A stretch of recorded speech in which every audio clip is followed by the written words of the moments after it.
Franka Potente.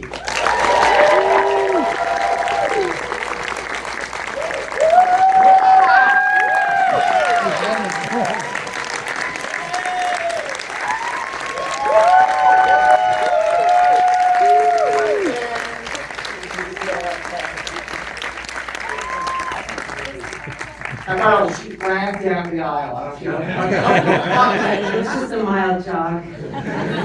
That was totally off the cuff, right? You know, when I was rewatching the film again just now, it occurred to me, like during the running scenes, like when Lola's like profiled and she's running, like was there a car following you along the road while you were filming the scenes, like a long takes when Lola was running? You mean to film me or for security? Yeah. For filming, yes, there was no security really ever. I think a lot of the shots were quite spontaneous. You don't shoot movies like that anymore. I would literally be in like some beat up car with a director.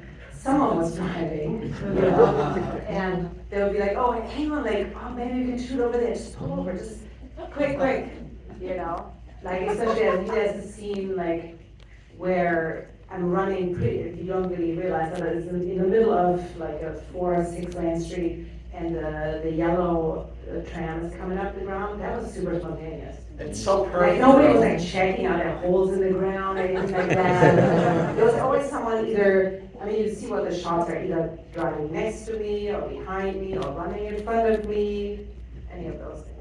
Because you know, like there are long takes, like when the camera goes to like a split screen or you know, it's half on top and bottom, and you're running for a while.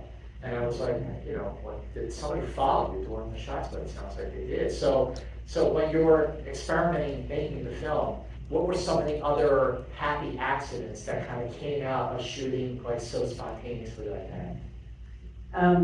If you remember the moment where Lola had a pimple, we couldn't erase it, it was not a thing. I really had no money. And then I stopped because there's like the big truck and the guy's yelling at me, and then I look and I see the casino. That was, nobody had thought it through. So I remember Tom was like, okay, you have to close your eyes. So is it okay, would it be okay if you ran this distance, maybe not so fast, but with your eyes closed, and then you hear the truck, and then you stop. Okay, cool. They put like a sandbag, so I was like, I mean, it's ridiculous. You know, those kind of things are, when they shoot Lola, we talked about this yesterday, I think, so I'm wearing the exact same costume the entire film every day, okay? It's cheap, it's not expensive. I had like 2 sets, or 3 maybe. So when we did the blood, you know, it's like the blood explosion thing when Lola gets shot, they're like, yeah, we can do it like once. Who's the shirt? They're like, yeah, you have 1 take. And I was like, okay, like I've never done it before, so, but you know, it works. You kind of trust and talk about it, and you really listen because you can only do it once, and then, yeah, and that's what it is. See, at that point in your life, you'd already done a few films, but you know, this was definitely different. So, like when you met with Tom and you went through the script, what were some of the things that informed your approach to play Lola? Like, what were your points of connection for her? Tom, one of the first things he said is that I know that she's running and all these things. He said, but you have to remember, she's a human. She's just a person who gets a phone call and then she starts running. She's not the runner, you know, per se. Right. And I was like, that's awesome because I'm not a runner. And so I think it was approached, you know, like you can't, this goes for anything I think in acting, like we can't be smarter than the character. Like you can't like know that that's what's gonna happen. You know what I mean? Like what's fun to watch, I think, is subconsciously it's the naivete. So when Lola starts running, or when she runs, it's with the uttermost energy and urge. You know, she doesn't know what's gonna happen. She's really just a person who runs, not because she likes running, but because she has 20 minutes, and that's the only thing available to her because someone stole the moped. Yeah.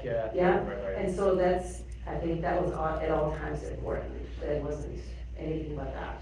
Yeah, what's interesting, so as each life starts, like a video game, you get 3 lives. it's the same for a little bit, but then like this butterfly effect goes on, and it goes off into some completely different thing. But at least for the beginning part of it, it's very, very similar. So, like, you and Tom must have had it so down, like meticulous, like in scheduling, like so when it edits together. So, how challenging was that to film certain scenes over and over again, but just a little different for each of the 3 stages? For me, it was probably the easiest. Like, I don't know if you remember, there's a shot that's a really cool Berlin shot, actually, where Lola is running, kind of a top shot, and you see the yellow tram coming, like, from the distance. If you were to watch the film again, pay attention. So it's always, and then there's a red car crossing. So that's really thought through, like, you know, once it's later, and then it's more over here, and then it's coming really late. And it's all that's all technically orchestrated, and I was just running, I was completely oblivious. And I'm like, oh, that's actually cool. Like, okay, that's why there was this kind of over there. And he was all like, he'll be like, okay, so this is the one where you trip, you know, and so it's a little bit harder, or, you know, you would just remind me. It was less cerebral than we think, actually. You know, in any film, whether it's a big Hollywood film or it's an independent movie, it's a luxury to have time for rehearsal. Did you have time for rehearsal for this? Or did you really just like go, okay, sure, you know, what are we doing, Tom? What's happening today? You know, that kind of thing, other than obviously from what you prepared in terms of your lines and so on. So the luxury was, I think, that we had a really strong connection. So we really trusted each other, and we were, I know this sounds kind of like artisty, like pretentious, but we kind of were plugged into the same flow, creative flow, like we thought the same direction. Yeah. So we would know, of course, what would happen, but it was more like a technical rehearsal. Like I had to always run for camera. At first, they were like, yeah, there's going to be someone, you don't have to do it, don't worry about it.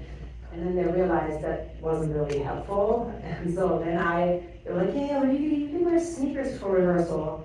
And that went out the window because they're like, yeah, it takes 5 minutes to switch to the Doc Martens, so just have the shoes on. And then after a take, they were like, okay, someone's gonna run for something. You don't have to do it, just sit over there. And then they realized, oh, that sounds very different, this person, because it's so personal. So then I ended up running the sound stuff too. So I was just like running all the time, and then it was like, okay, that's just what I'm doing. So yeah, you really don't think about it so much. You don't have time. Right, sure. You know, but because it was such a fast shoot, how many days, like how many weeks did you say was what we're talking yesterday? I think it was like 28 days or something like that. 28 days, that's incredible, very, very, very impressive. But the music, like I remember the first time I saw this movie, right? I'll give you music. It is amazing. Like I thought I cannot wait to get the DVD for this, and I also I gotta get the soundtrack right away. Did you have the music done before you started shooting, or was that after you were done principal photography and then edited together after the fact? After Lola, Tom had more freedom and bigger budget, so he now does that, like that he composes music actually prior. But no, I mean, it was more like, oh shit, we don't have any money left. So, I wish I could point it out, I don't remember what the song's called, but literally anybody who wasn't on a tree by the count of 3 was like consulting to sing. Like, the director is like one of the main voices. I'm in like 3 or 4 songs. Yep. Because they didn't have any, you know, like, hey, I was hanging out in like post-production, and they were like, hey, do you mind like singing a layout? And then they were like, hey, it's just gonna use it. I was like, okay. Not seeing any money for it. Straight on, nothing. But we ended up, we won an MTV award. I think someone had like a platinum record. It's crazy.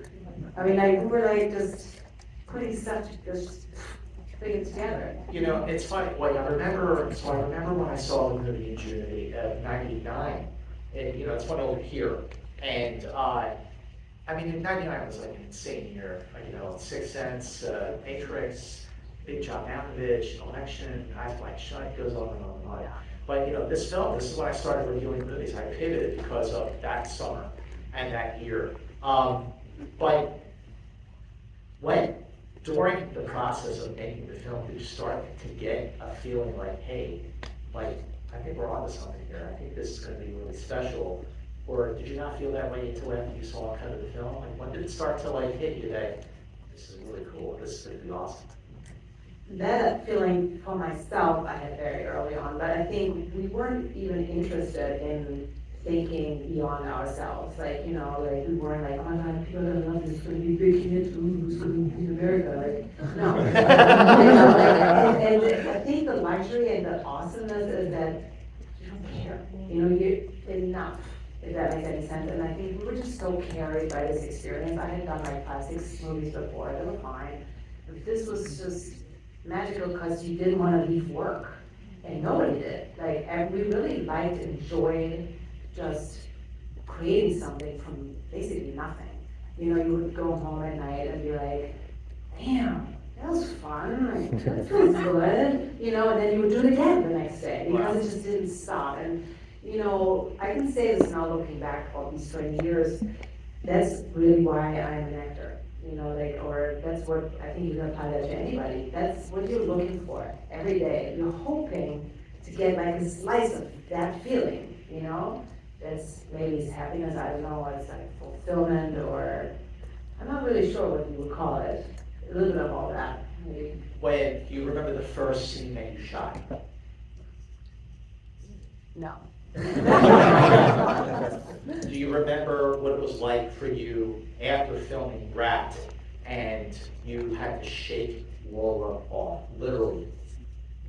It was super sad. The first thing that went was the hair, and I remember people were quadruple checking because, so I came to the film, my hair was jet black, which was not my natural color, but, and then so they bleached it 8 times only to apply this crazy color that came from London. But the problem was, if it would get wet, it would wash out immediately and change. So, you know, because of continuity, I was asked not to wash my hair basically for like 2-3 weeks, which I know is gross. But at the same time, my hair was so dry that it almost didn't matter.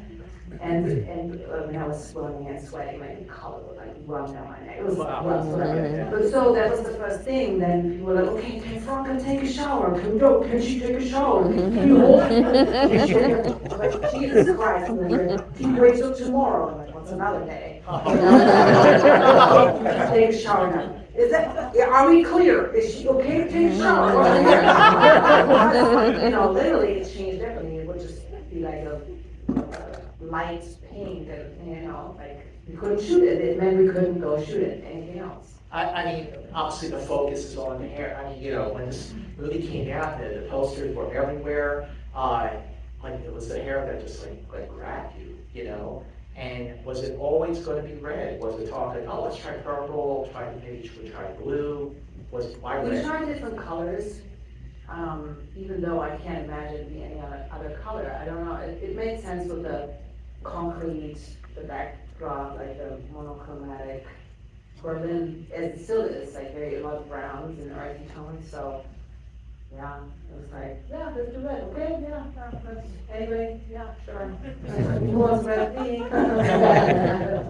So the first time you saw the version that we just saw, I mean, you know, not the 4K illustration, but the actual final cut of the movie, like, what was your review?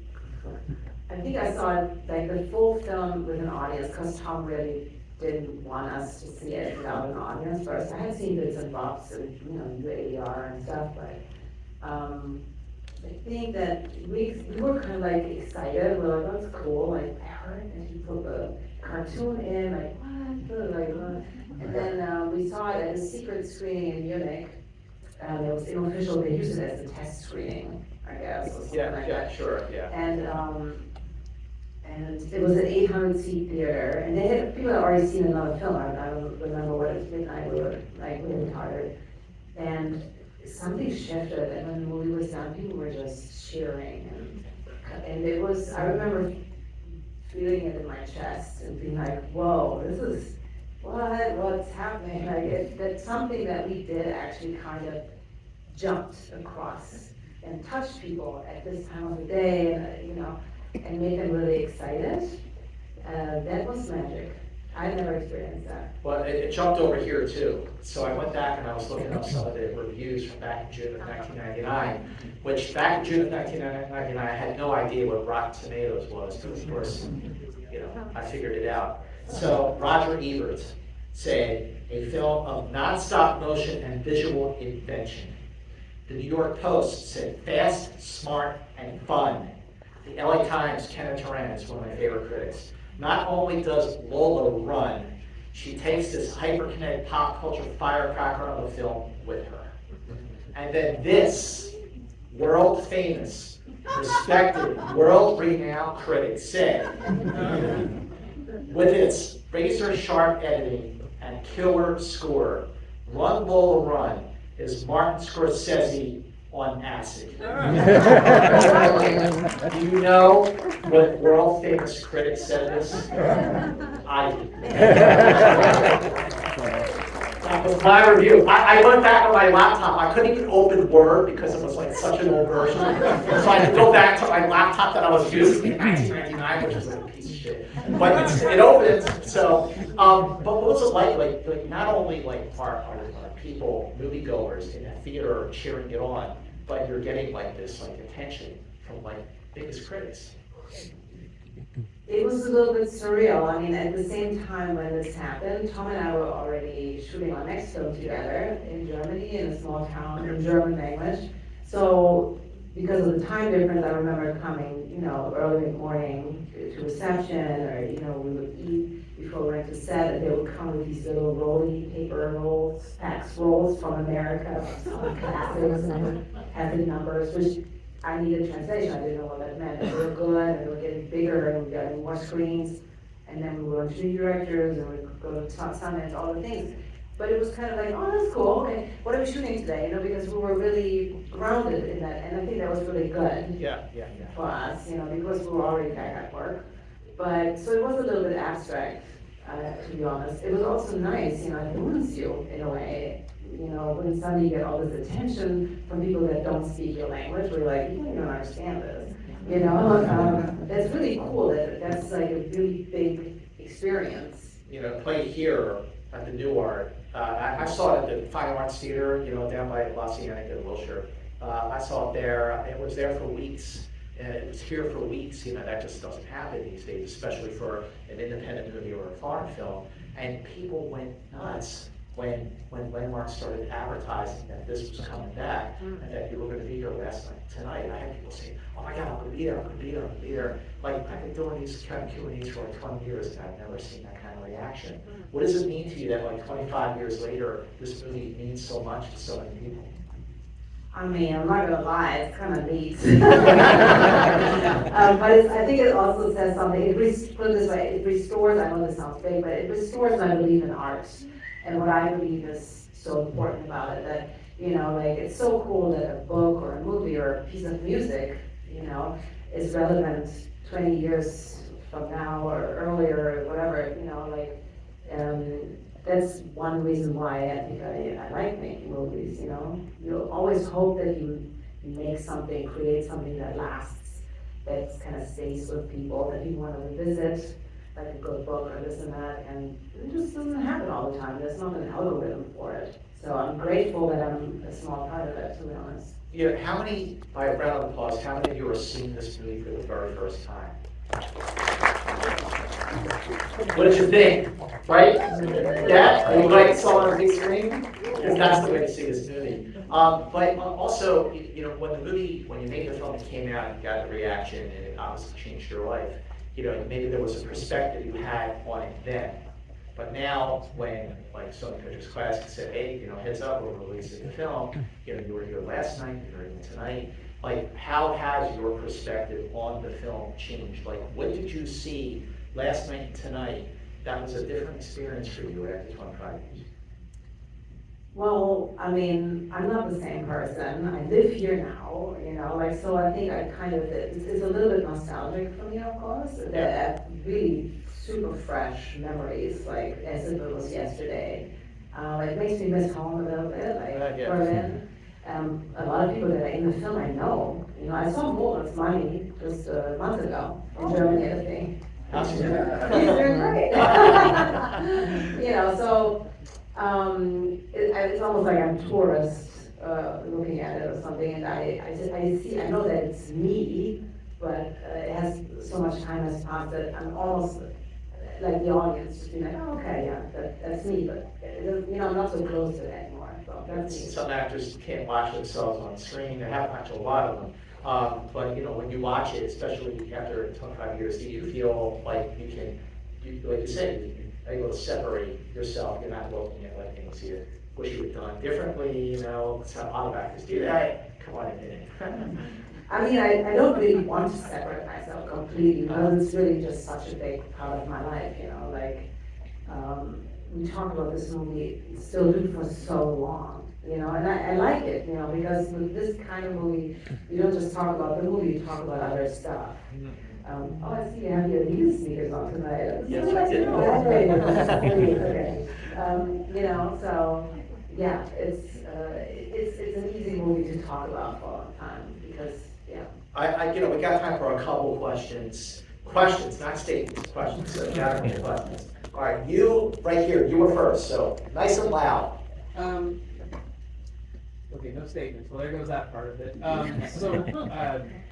My question to you is, like any great movie, it doesn't explicitly say why she's getting these 3 passes, the video game version of it. What do you think? Why did she get those 3? Yeah, why does she keep getting, why does she have 3 lives? What's your take on that? Well, I mean, she would have 15 or something, the movie would have been longer. I mean, we're just making visible a little slice of what's, I guess, the matrix of what's happening anyway, right? So, it's because it's a movie, I don't know, it's happening, while you and I talk, it's happening to you right now. While you're here, you're not somewhere else, and blah, blah, blah, you imply that. So, if we could decide to make a movie about you right now. So, yeah, I don't know, that sounds like a dumb answer, I don't have a better one, sorry. I'm curious, like when you started reading what people were saying, like whether it's critics or journalists, or there definitely are people who wrote like their film theses on this movie. Like, were there some wild sort of theories that people had that you read about that went, oh, okay, that's interesting? There was this theory that Tom actually brought up. So the security, the annoying security guard who always like has a heart attack. Yeah. That is actually possibly Nola's dad, because the dad, we think is her dad, was like, yeah, cuckoo's nest or whatever. And then,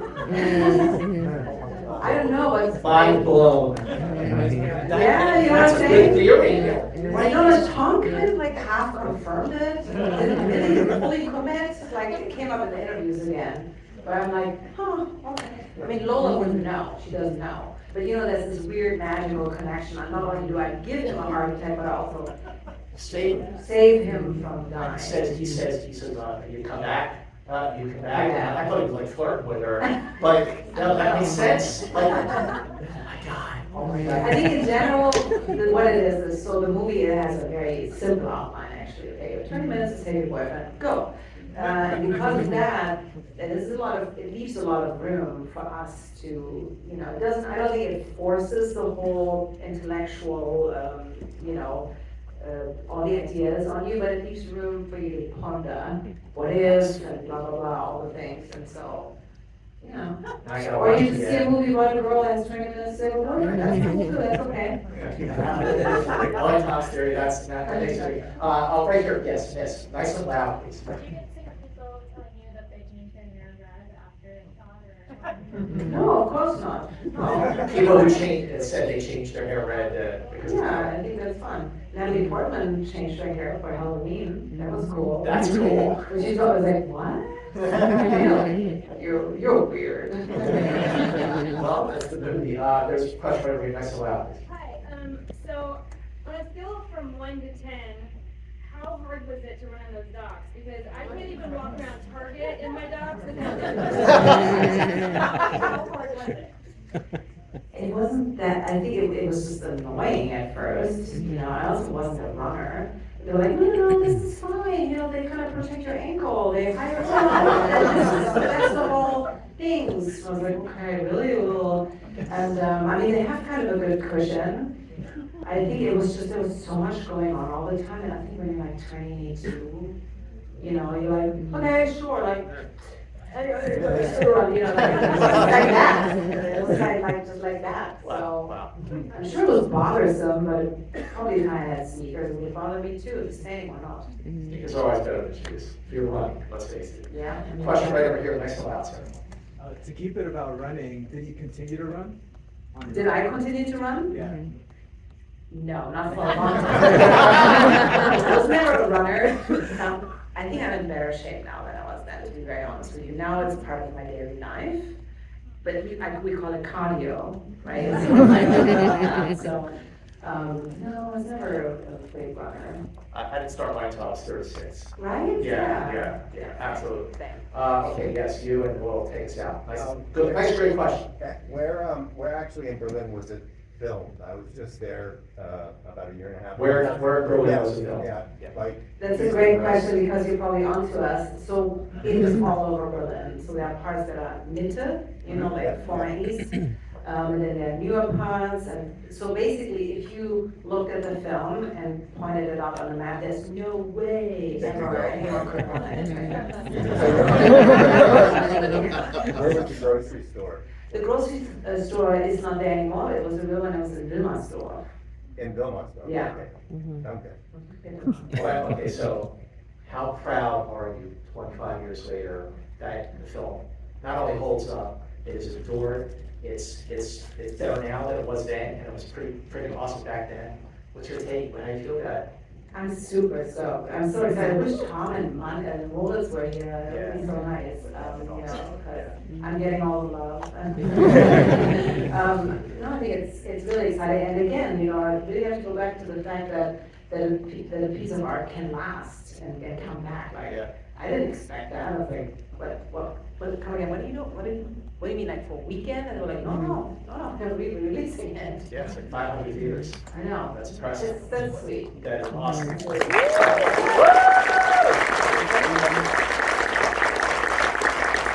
So two things as we wrap up. So I'm just going to ask you if you could please stay seated so Franka can run. Also, so now you've seen Run, LOLA RUN on the big screen. The word is for you to spread the word. That would be cool. That's how we did it like 25 years ago. We didn't have social media. It was word of mouth. Yeah. But back in '99, you didn't have social media to do that, whereas now you do. So go on Facebook, go on TikTok, go on Instagram. You in the back, if you want to use Twitter, X, it's fine. No, it's fine. But ladies and gentlemen, thank you all for being here. Run, LOLA RUN.